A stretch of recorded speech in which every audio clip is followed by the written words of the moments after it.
Time for our weekly chat with Elliot Tepper, Carleton University political science professor. He's with us every Wednesday morning on Ottawa Today. And good morning, first of all. Good morning, Mark. This is a very big week. It's the end of one era and the start of another. Exactly so. It's really goodbye, Obama, hello, Trump. And so this is a particularly key week to be talking about that. Truly, we are seeing the end of 8 years, not of just a president who happens to be a Democrat and a president who happens to be Republican, but it does very much look exactly, as you said, the end of one kind of an order and the introduction maybe of another. And a lot of what we have to say is, well, let's look at the legacy. Well, you don't really know a legacy for 30 years, but we can talk about President Obama, a thoughtful, reflective,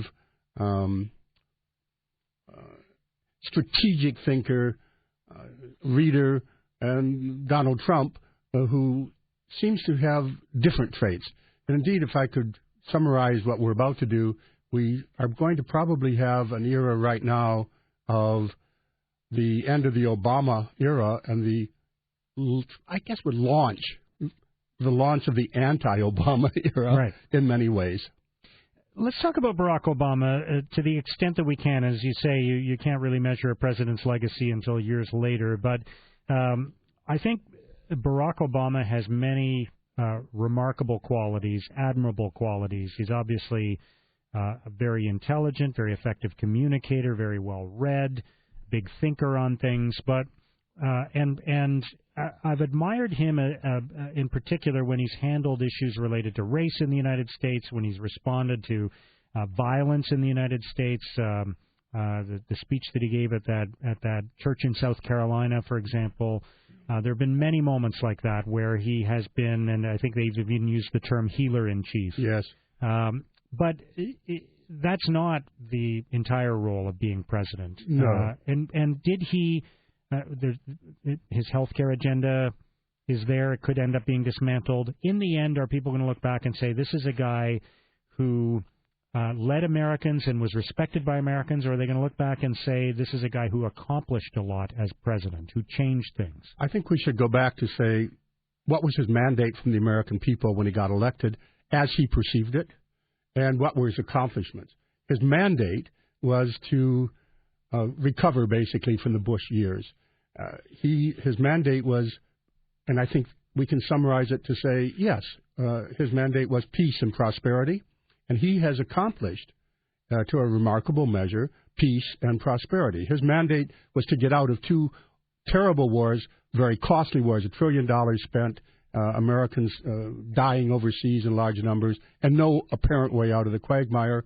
And then he inherited simultaneously and unexpectedly the greatest recession since, the Great Depression. So he had to do all that.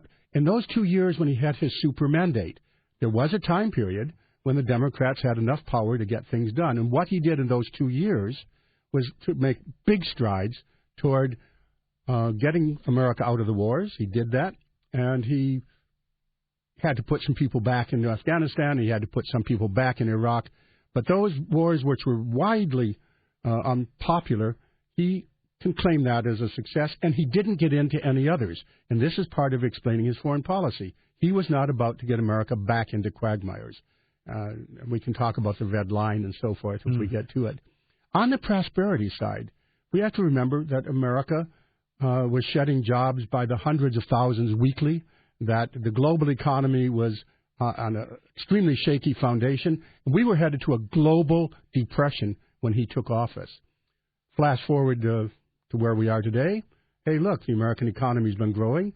Surely the results aren't as spectacular as people want. They don't feel it, and that's part of the problem. They don't feel it at certain areas. But America now does have peace and prosperity. What he had problems with was running into reality. When he wanted to shift American foreign policy, for example, away from the Middle East, which was nothing but a costly quagmire, he was going to where the action was. The new world order that he was helping to inaugurate rested with the rise of Asia and the decline of the oil economy of the past. So he's got some successes, but he ran into the problems. You don't really get out of the Middle East easily. And The economy, which was growing well, isn't growing spectacularly, and people didn't feel it. The groundwork was laid before he took office, and he could not cure this for the rise of right-wing populism, and that has succeeded. I think he has a 60% approval rating as he leaves office, which is that's not an easy accomplishment. No. Is that based on, do you think, what he did as president, or is it based on the dynamics around this transition of power to Donald Trump? We aren't sure of the mixture. It's clearly a mixture. He had some other accomplishments on the environment. In my mind, one of the key, we've talked about this here, one of the key jobs of any president now is managing a transition from a unipolar world, whether it's Pax Americana. There's going to be a lot of different poles of power out there, and China is certainly on the rise. Managing that relationship between China and the U.S. was critical, and on the environment, that was one of his signature accomplishments. First, they had to deal with China. So there's a bilateral deal. So in many different ways, you could say he succeeded on things that Americans, many of them, thought were important, the environment being certainly one of them. Race relations, no. That enduring problem of American politics from the original sin has not been cured. Having a black president, did it make it better or make it worse? Remember the obstructionism that he ran into. There was a determined effort by the Republicans basically to create deadlock, to be sure this president did not succeed. They stated it almost publicly. We found that out later. Our job is to be sure he's a one-term president, and he almost was. Beat Mitt Romney nicely. But so, as a black president, did he stimulate the reaction that clearly was part of the Trump success, or did he do the best he can in a situation of incredible obstructionism at home and incredible complexity abroad? Elliot Tepper is with us every Wednesday on Ottawa Today. Coming up next, we'll talk about Donald Trump's transition to power and what we can expect from his first days in office. Just ahead on Ottawa Today. Now back to Ottawa Today with Mark Sutcliffe on 1310 News and simulcast on Rogers TV. Elliot Tepper, Carleton University political scientist, is with us to look at the world and its impact on Canada every week. On Ottawa Today, we were talking about the legacy of Barack Obama. What about the advent, the early days of Donald Trump? What do you expect from the early weeks and months of his presidency? We have, in the case of Obama, kind of the leader, as every leader has been since the Second World War, of the international consensus, whether it's Republicans or Democrats, a belief in what's being called a liberal international order, but that's misleading. It's a small L liberal. That means open borders, open trade, free trade, as much as possible, the free movement of goods and people, the institutions to protect the economy globally through the IMF and Bretton Woods, and NATO as kind of the potential pointy stick to hold it all together, support for the European project so that that cockpit of war would not return to that. Instead, it became a bastion of peace. So all of that has been part of a very carefully built-up international consensus, which Donald Trump seems to reject out of hand, all in every single component. So that whereas Obama left office also with saying, look, no drama, Obama, we're going to have calm. Look, no scandals in 8 years.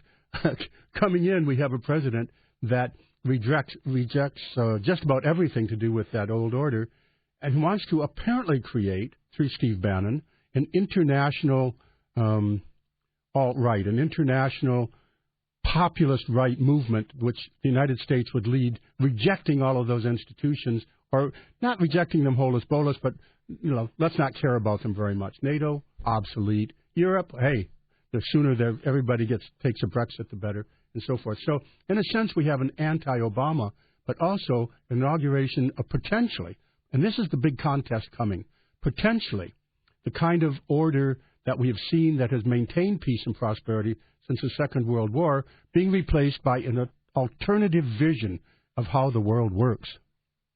And what role does Russia play in that alternative vision? Because we're talking so much about Russia in the context of Donald Trump, and I wonder what influence Vladimir Putin, the Kremlin, will have on the White House and on this president, and how much the international dynamic is going to change as a result of that. Well, I think this kind of instead of focusing only on Russia, we can say why. We can fit it into this kind of a vision, an alternate vision of how the world works, and Russia just plays into that.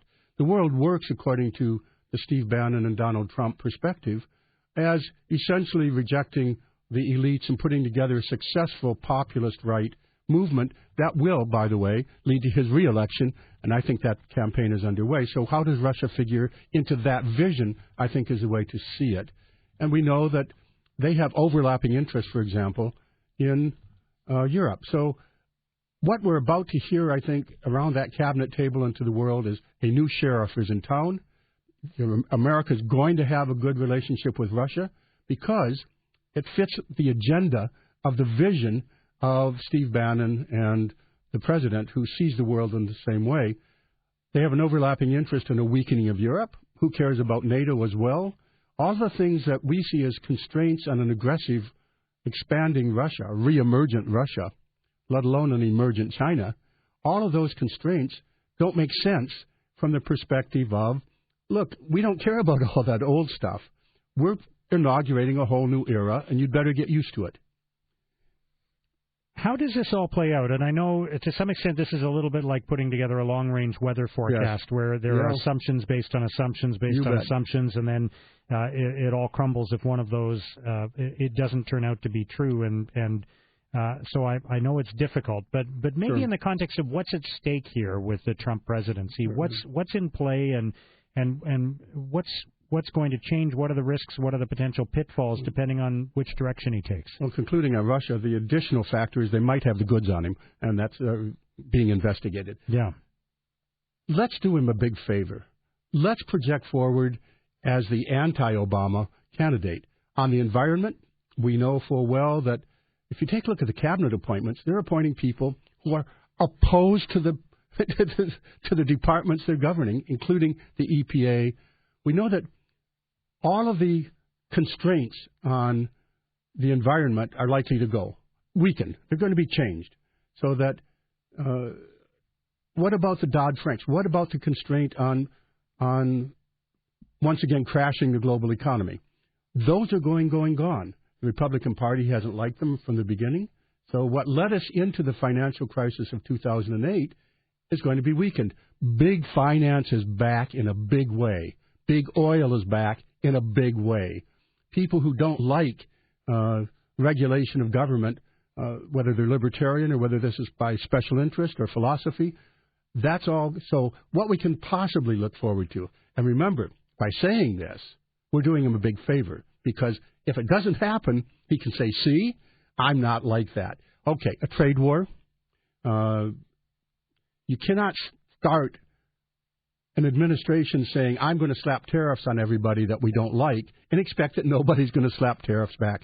So prospectively, we are heading into what is already a very fragile economy globally being knocked off kilter through the inauguration of a trade war. We know that the financial system as a whole is fragile, and that's coming under assault. We know that the possibility of actual hot wars goes up. And I want to conclude today, maybe I'll do it right now because we'll run out of time. The hot war is a possibility because, we're dealing with hard men, thinking you're going to make a deal by using Taiwan as a bargaining chip with China, or a deal over Crimea and Ukraine with Russia. These are hard men that you're going to be negotiating with, and they've got clear-eyed vision. So I'm concerned first and foremost and ultimately behind everything, because I'm a prof of international relations of long standing. I'm worried about the rise of the nuclear threat. We have the incoming head of the government. It's hard to believe. Rick Perry's in charge of energy. That's also in charge of nuclear testing. And if the United States decides to test under a Trump-Rick Perry guidance, he's already fired, Rick Perry, the two top people in the nuclear regulatory agency that he governs. He's gotten rid of the expertise that he needs to rely on. That will trigger, of course, Russia to test. What about China? Well, then it'll just stimulate an arms race at a nuclear level. And that frightens me the most out of all the things we see. If you were in charge of the doomsday clock then, would you be moving it closer to midnight? The doomsday clock has been at 3 minutes. It was moved. It was at 10 minutes in 2002 or something like that. Mm-hmm. It's been moved to the 3 minutes in 2015. What's going to happen? And we don't have the 2016 up. What's going to happen if this worst-case scenario happens, where the U.S. says, hey, we're going to go nuclear in a big way, and it figures this? That's of real concern to me. Let's talk for a moment about Brexit, if you don't mind sharing a few thoughts on that, because the big debate after the vote was, will it be a hard Brexit or a soft Brexit? Will the British government find a way to sort of do Brexit light of a kind? And based on Theresa May's speech this week, she doesn't seem to be going down that path. One of the fascinating things to me, Mark, is moving toward again, the big picture, biggest picture, the transition of the kind of world we're in terms of what was a Pax Americana, which, by the way, came right after a Pax Britannica. So these two succeeded each other as the dominant powers. We now have Britain pulling out of Brexit, which means pulling out of the European project. And we have the rise of nationalism there. So we can talk about what it means for Europe, for Theresa May and her government and her electoral prospects and so forth. But the bigger picture is Donald Trump is now encouraging, along with the trend of a hard Brexit, the further dissolution or weakening of the European project, which has been not only a bastion for peace but also prosperity. Will Britain become a globalized Britain, as she hopes? That's her phrase now. We'll have to wait and see. Will Canada? Actually, I asked some government people from Britain who were visiting right after Brexit, saying, does this mean we're now going to see Britain go on a huge spree of setting up free trade pacts around the world? And they were totally unable to answer, couldn't answer. It does look like they're now going to go on a big spree of let's have free trade even with Canada. So we might have CETA, we might not. The European Trade Pact, which has been more or less underway.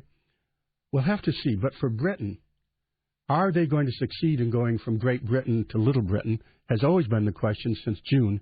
And when in June they kicked off the right-wing populist revolt against globalization. You and I have talked about this a great deal on air all through the campaign, that this is the year of the dispossessed. Theresa May is trying to address the sense of being dispossessed at home, but the flip side of that is a sharp increase in nationalism across nation states, which undermines the kind of order that we've had before. And I would put it in a strange context now. Xi Jinping was just at Davos. So we now have China moving in overtly into grabbing the leadership role of the world as Britain is taking part in the retreat from that very order, which Xi Jinping is now claiming leadership of. We'll have to see how that all works out in 2017. And for Canada, what does the Prime Minister and what does his government have to do differently now with all of these dynamics in play? I mean, I'm not sure when Justin Trudeau was elected that anybody could have foreseen what he'd be dealing with just a year and a half into his time as Prime Minister.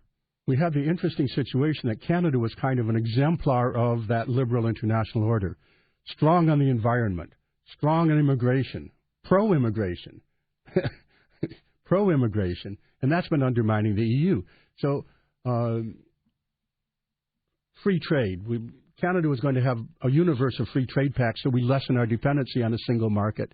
All of that is in question now. Now, what's been done about it, I think, is very nimble and very quick.